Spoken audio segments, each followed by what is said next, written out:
मार्गदर्शन साप्ताहिक समसामयिकी में बहुत बहुत स्वागत है आपका। हम आपके बीच उपस्थित हैं बीते सप्ताह की खास समाचारों के साथ, अर्थात जो बीते सप्ताह हुए हैं उसमें राष्ट्रीय और अंतर्राष्ट्रीय स्तर पर जो महत्वपूर्ण घटना घटित हुई है उसके साथ। सबसे पहले हम चर्चा करते हैं भारत के पूर्वोत्तर राज्य में हुए विधानसभा चुनाव के।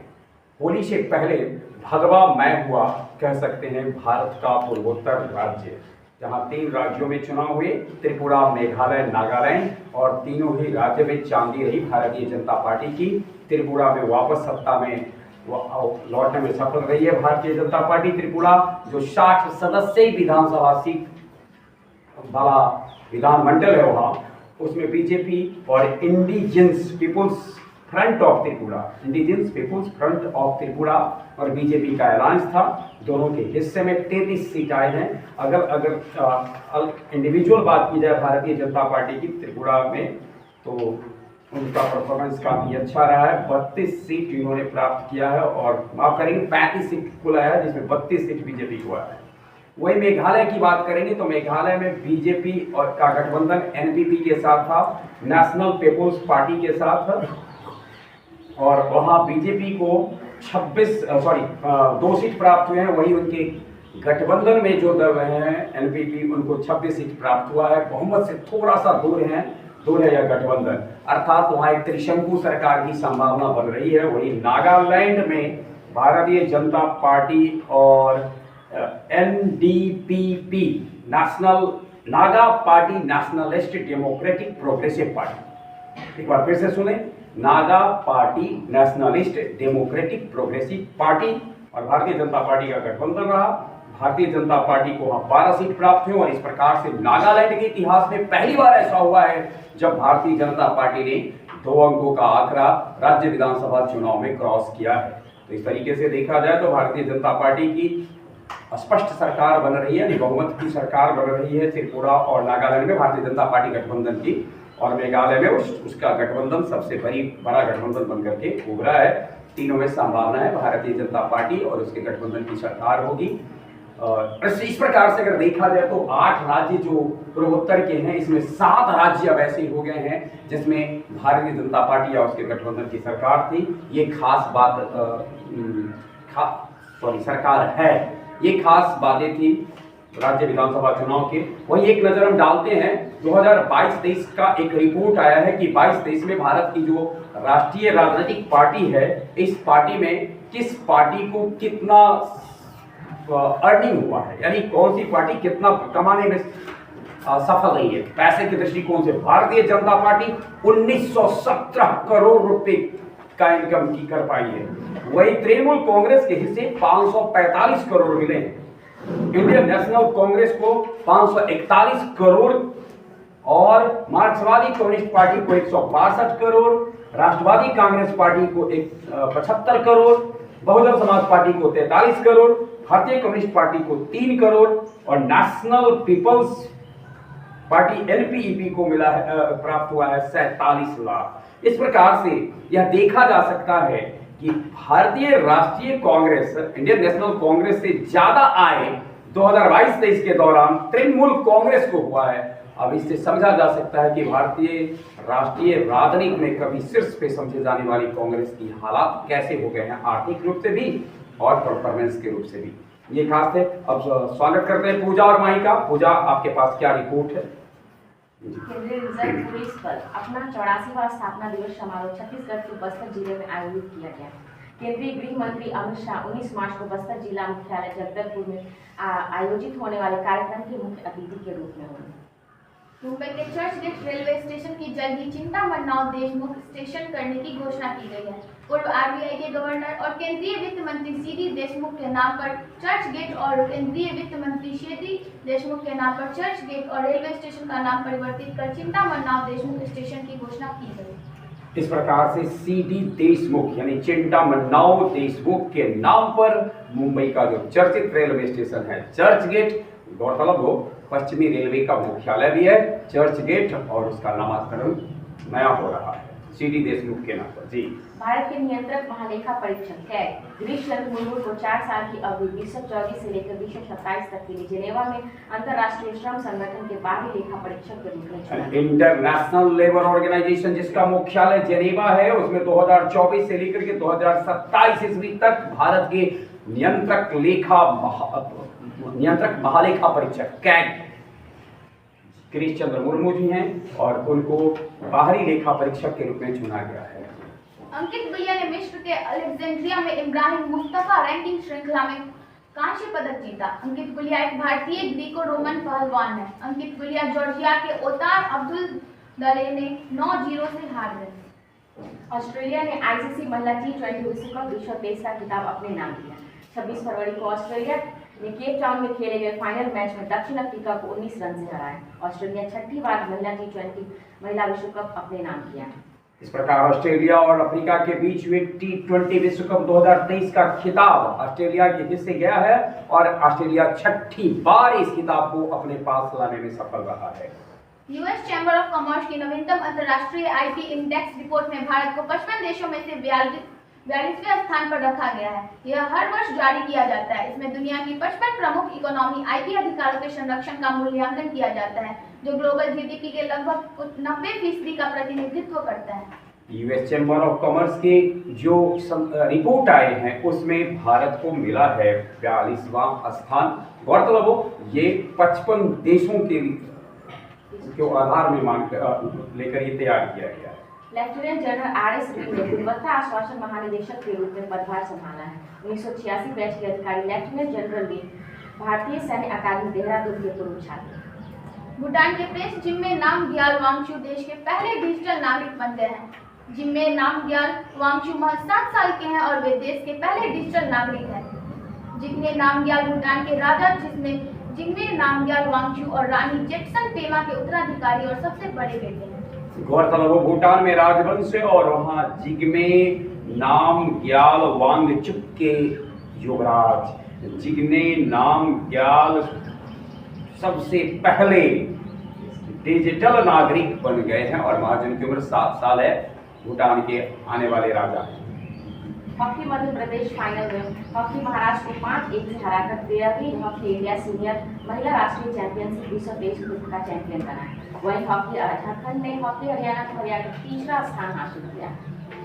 हर साल 27 फरवरी को भारत के महाराष्ट्र राज्य में मराठी भाषा दिवस मनाते हैं। यह अवसर प्रसिद्ध मराठी वरिष्ठ कवि कुसुमाग्रज के जन्मदिन का प्रतीक है। कुसुमाग्रज के महाराष्ट्र के सांस्कृतिक परिदृश्य के काफी प्रभावित किया है और उन्होंने मराठा को वैज्ञानिक भाषा के रूप में बढ़ावा देने के लिए अथक प्रयास किया। विश्व एनजीओ दिवस 27 फरवरी को मनाया जाता है। इस दिन विशेष का उद्देश्य लोगों को एनजीओ के भीतर अधिक सक्रिय रूप से शामिल होने के लिए प्रेरित करना और एनजीओ और निजी सार्वजनिक क्षेत्रों के बीच सहजीवन को प्रोत्साहित करना। एनजीओ यानी नॉन गवर्नमेंट ऑर्गेनाइजेशन की बात की जाए तो 27 फरवरी को प्रत्येक वर्ष एनजीओ दिवस मनाया जाता है। कंप्यूटर वैज्ञानिक हरि बालकृष्ण को 2023 मार्कोनी पुरस्कार से सम्मानित किया गया है। Doctor Balakrishnan Massachusetts institute of technology MIT के इलेक्ट्रिकल इंजीनियरिंग और कंप्यूटर विभाग के प्रोफेसर है। उन्हें यह पुरस्कार वायरलेस नेटवर्किंग, मोबाइल सेंसिंग और वितरित स्क्रीन से उनकी मौलिक खोजों के समाज पर व्यापक प्रभाव की पहचान के लिए दिया गया है।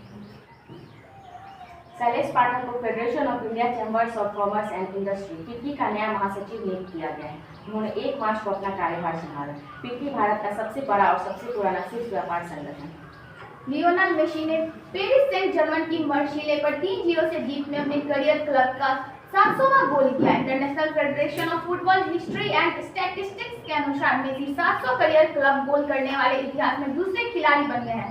ऐसा करने वाले दूसरे खिलाड़ी मेसी के लंबे समय से प्रतिद्वंदी क्रिस्टियानो रोनाल्डो हैं, जिन्हें सभी क्लब स्तर पर 709 गोल किए। हर साल 28 फरवरी को राष्ट्रीय विज्ञान दिवस के रूप में मनाया जाता है। 28 फरवरी 1928 में भारतीय वैज्ञानिक और चिकित्सक CV रमन द्वारा रमन प्रभाव की खोज की गई। इस खोज के लिए उन्हें 1930 में नोबेल पुरस्कार प्रदान किए गए। हर साल राष्ट्रीय विज्ञान दिवस एक विशेष थीम के साथ मनाया जाता है। इस साल राष्ट्रीय विज्ञान दिवस की theme global science for global well being, वैश्विक भलाई के लिए वैश्विक विज्ञान। Global science for global well being उद्देश्य यानी थीम के साथ वर्ष 2023 ईस्वी का राष्ट्रीय विज्ञान दिवस मनाया गया। गौरतलब हो सीवी रमन ने इसी तिथि को रमन प्रभाव की खोज की थी, जिसके लिए उनको नोबेल पुरस्कार मिला था भौतिकी के क्षेत्र में 1930 ईस्वी में। अर्जेंटीना के लियोनेल मेसी ने 2022 के लिए सर्वश्रेष्ठ फीफा खिलाड़ी का पुरस्कार जीता है। लियोनेल मेसी ने पेरिस सेंट जर्मन के अपने साथी किलियन एम्बाप्पे और रियल मैड्रिड के कप्तान करीम बेंजेमा को हराकर पेरिस के साले प्लेस में प्रसिद्ध ट्रॉफी अपने नाम की। सर्वश्रेष्ठ फीफा पुरस्कार जीतने वाले लियोनेल मेसी, जानते हैं हम 2022 ईस्वी उनके लिए खास रहा है क्योंकि उनके नेतृत्व में अर्जेंटीना फीफा विश्व कप का विजेता बना है। इंडिया टुडे टूरिज्म सर्वे ने जम्मू कश्मीर पर्यटन को सर्वश्रेष्ठ पर्यटन पुरस्कार के लिए चुना है। केंद्रीय संस्कृति और संसदीय मामलों के राज्य मंत्री अर्जुन राम मेघवाल ने नई दिल्ली में पुरस्कार प्रदान किया। यह पुरस्कार जम्मू कश्मीर पर्यटन विभाग गुलमर्ग को अंतर्राष्ट्रीय व्यवस्था के साहसिक गंतव्य के रूप में बढ़ावा देने के लिए और उनके प्रयासों की मान्यता के लिए दिया गया। केरल के त्रिशूर जिले में स्थित इरिंजाज पिल्ली की श्री कृष्ण अनुष्ठानों के लिए रोबोट हाथी का उपयोग करने वाला भारत का पहला मंदिर बन गया है।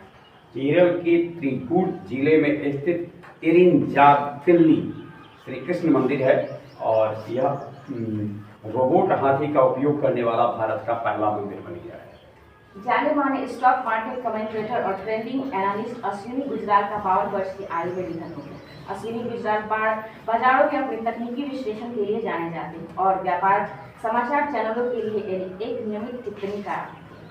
गुलाबचंद कटारिया ने असम के 31वें राज्यपाल के रूप में शपथ ली। गुलाबचंद कटारिया को गुवाहाटी उच्च न्यायालय के मुख्य न्यायाधीश संदीप मेहता ने पद और गोपनीयता की शपथ दिलाई। वहीं मणिपुर के 16वें राज्यपाल के रूप में अनुसुईया गोयनके को शपथ लिया गया। इस प्रकार असम और मणिपुर में नए राज्यपाल नियुक्त किए गए। एस राजामौली के निर्देशन में बनी RRR ने 6ठे Hollywood critics association film awards में सर्वश्रेष्ठ अंतर्राष्ट्रीय फिल्म, सर्वश्रेष्ठ एक्शन फिल्म और मानव HCL स्पॉटलाइट पुरस्कार जीता है। इस प्रकार से पुरस्कार की श्रेणी में हैट्रिक पूरा किया एस राजामौली के निर्देशन में बनी फिल्म RRR। 21 मार्च को विश्व स्तर पर शून्य भेदभाव दिवस मनाया जाता है। यह दिवस का उद्देश्य महिलाओं के अधिकारों की रक्षा करना और उनके सशक्तिकरण और लैंगिक समानता को बढ़ावा देना है। हर साल शून्य भेदभाव दिवस को हर साल एक नई थीम के साथ मनाया जाता है। इस वर्ष की थीम सेव लाइव्स डिस्क्रिमिनलाइज थीम के साथ मनाया जा रहा है। सेव लाइफ डिस्क्रिमिनलाइज थीम के साथ मनाया गया शून्य भेदभाव दिवस। नाम से यह स्पष्ट है, कोई भेदभाव नहीं लैंगिक रूप से किया जाना चाहिए पुरुष और महिला के बीच में। इस चीज को ध्यान में रखकर 1 मार्च को यह दिवस मनाया जाता है। भारतीय सिविल लेखा सेवा ICAS के 47वें स्थापना दिवस को चिन्हित करने के लिए 1 मार्च को सिविल लेखा दिवस मनाया गया। भारतीय सिविल लेखा सेवन का गठन 1976 में किया गया। 1976 ईस्वी में भारतीय सिविल लेखा सेवा का गठन किया गया और 1 मार्च को ही इसका दिवस मनाया जाता है। नाइजीरियाई निर्वाचन अधिकारियों ने 1 मार्च 2023 को राष्ट्रपति चुनाव में सत्तारूढ़ पार्टी के उम्मीदवार बोला टिनुबू को देश का नया राष्ट्रपति निर्वाचित किया। इससे पूर्व वे लागोस राज्य के गवर्नर रह चुके हैं। संन्यास के 1 दशक बाद वानखेड़े स्टेडियम में सचिन तेंदुलकर की आदमकद प्रतिमा लगाने की घोषणा की गई है। वानखेड़े स्टेडियम में उन्होंने अपना आखिरी मैच खेला था। प्रतिमा का अनावरण 23 अप्रैल को किया जाएगा, जहां वह अपने 50वां जन्मदिन को मना रहे हैं। गौरतलब हो 2023 अप्रैल खास होगा जब क्रिकेट के भगवान कहे जाने वाले सचिन तेंदुलकर का 50वां जन्मदिन होगा और उनके इस जन्मदिन पर खास उनकी प्रतिमा का अनावरण किया जाएगा वानखेड़े स्टेडियम मुंबई में। 26 फरवरी को वेम्बले में खेला गया लीग कप का फाइनल मुकाबला मैनचेस्टर यूनाइटेड के नाम रहा। मैनचेस्टर ने न्यूकासल यूनाइटेड को 2-0 से हराकर लीग कप ट्रॉफी जीती। मैनचेस्टर यूनाइटेड के लिए जहां 2017 के बाद यह पहली कोई बड़ी ट्रॉफी है, वहीं न्यूकासल के लिए करीब 70 साल में पहला खिताब जीतने का मौका था, जो कि पूरा नहीं हुआ। वरिष्ठ भारतीय पुलिस सेवा अधिकारी रश्मि शुक्ला को सशस्त्र सीमा बल का महानिदेशक नियुक्त किया गया। SSB नेपाल और भूटान सीमा पर तैनात सीमा रक्षक बल। Global system for mobile GSM में भारत के दूरसंचार सुधारों और सक्षम नीतियों पर बेहतरीन कार्य करने के लिए गवर्नमेंट लीडरशिप अवार्ड 2023 से सम्मानित किया गया। वैश्विक दूरसंचार पारिस्थितिकी तंत्र में 750 से अधिक मोबाइल ऑपरेटरों और 400 कंपनियों का प्रतिनिधित्व करने वाले GSM एसोसिएशन हर वर्ष किसी न किसी देश को इस अवार्ड से सम्मानित करता है। जिष्णु बरुआ बिजली नियामक केंद्रीय विद्युत नियामक आयोग के नए अध्यक्ष बने हैं। बरुआ को 27 फरवरी 2023 को CERC के पद पर नियुक्त किया गया। जिष्णु बरुआ अक्टूबर 2020 से अगस्त 2022 तक असम के मुख्य सचिव थे। सत्तारूढ़ नेशनलिस्ट डेमोक्रेटिक प्रोग्रेसिव पार्टी से सैलहौतु ओनुओ क्रुश और तेलकाली जाकलू ने राज्य विधानसभा चुनाव में निर्वाचित होने वाली पहली महिला उम्मीदवार बनकर इतिहास रच दिया है। नागालैंड 1963 में राज्य बना था और इसके बाद यहाँ कोई महिला विधायक नहीं बन सकी थी। वन्य जीवों के प्रति जागरूकता फैलाने के लिए हर साल 3 मार्च का दिन वन्य जीव दिवस के रूप में मनाया जाता है। वन्य जीव से हमें भोजन और औषधियों के अलावा भी अनेक प्रकार के फायदे मिलते हैं। इसके अलावा वन्य जीव जलवायु को संतुलित रखने में सहायता करते हैं। दुनिया भर में लुप्त हो रहे वनस्पतियों और जंगली जीव जंतुओं की प्रजातियों के प्रति जागरूकता फैलाने के लिए 3 मार्च को हर वर्ष विश्व वन्य जीव दिवस मनाया जाता है। पहली बार आयोजित हो रहे विमेंस प्रीमियर लीग WPL के सभी मैचों के लिए BCCI ने महिलाओं के लिए स्टेडियम में एंट्री फ्री कर दिया है। पुरुष फैंस के लिए भी टिकट अधिक नहीं रखी गई है। पुरुषों के लिए टिकट की कीमत 100 रुपए और 400 रुपए रखी गई है। विमेंस प्रीमियर लीग वर्ष 2023 में पहली बार आयोजित हो रहा है। जैसा कि हम जानते हैं पिछले कई वर्षों से IPL इंडियन प्रीमियर लीग चल रहा है और इस बार महिला क्रिकेट को प्रोत्साहित करने के लिए BCCI ने खास कदम उठाया है। महिलाओं को की एंट्री WPL में फ्री है। अगर आप देखना चाहते हैं, महिलाएं जो देखना चाहती हैं, स्वागत है आपका। WPL को देखिए, अपनी साथ ही खेलने वाली महिलाओं का हौसला अफजाई करें। पुरुषों के लिए भी टिकट सस्ता ही कहा जा सकता है। जब क्रिकेट में टिकट इतने महंगे बिक रहे हैं तो 100 रुपये से 400 रुपये कुछ विशेष नहीं। और WPL शुरू हो चुका है 4 मार्च से। बिहार के उद्योग मंत्री समीर कुमार महासेठ ने बिहार के पटना में आयोजित ग्रैंड ट्रंक रोड इनिशिएटिव 3.0 के दौरान एक भारतीय कवि राजनायक अभय कुमार द्वारा संपादित the book of Bihari literature नामक पुस्तक का विमोचन किया है। हार्पर कॉलिंस द्वारा प्रकाशित पुस्तक 2600 वर्षों की अवधि में लिखी गई लघु कथाओं और कविताओं का एक संग्रह है। अंगिका, वचिका, भोजपुरी, मगही, मैथिली, हिंदी, उर्दू, पाली, संस्कृत और फारसी जैसे विभिन्न भाषाओं से अंग्रेजी में अनुवादित। एशियन चेस फेडरेशन ने भारत के ग्रैंड मास्टर डी गुकेश के player of the year award से सम्मानित किया है। पिछले वर्ष आयोजित 44वें शतरंज ओलंपियाड में डी गुकेश ने 9-11 से रिकॉर्ड स्कोर के साथ स्वर्ण पदक हासिल किया। 44वें शतरंज ओलंपियाड का आयोजन पिछले वर्ष महाबलीपुरम में किया गया था। चंद्रशेखर दासगुप्ता एक पूर्व भारतीय राजनयिक और पद्म विभूषण पुरस्कार विजेता का 82 वर्ष की आयु में निधन हो गया। उनका जन्म 2 मई 1940 को कोलकाता, पश्चिम बंगाल में हुआ। चंद्रशेखर दासगुप्ता को 2008 में सिविल सेवा दिल्ली में 3रे सर्वोच्च नागरिक सम्मान पद्म भूषण से सम्मानित किया गया।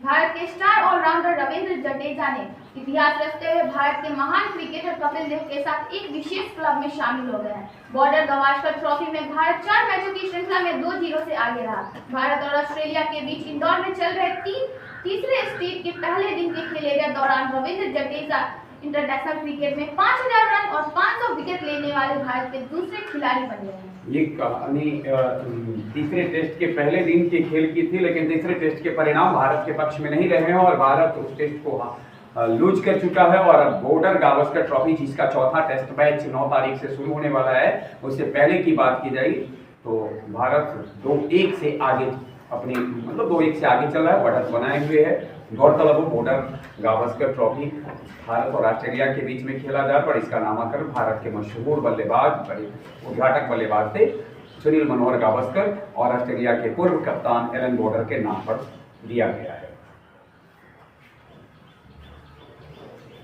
ये थे खास रिपोर्ट इस सप्ताह के।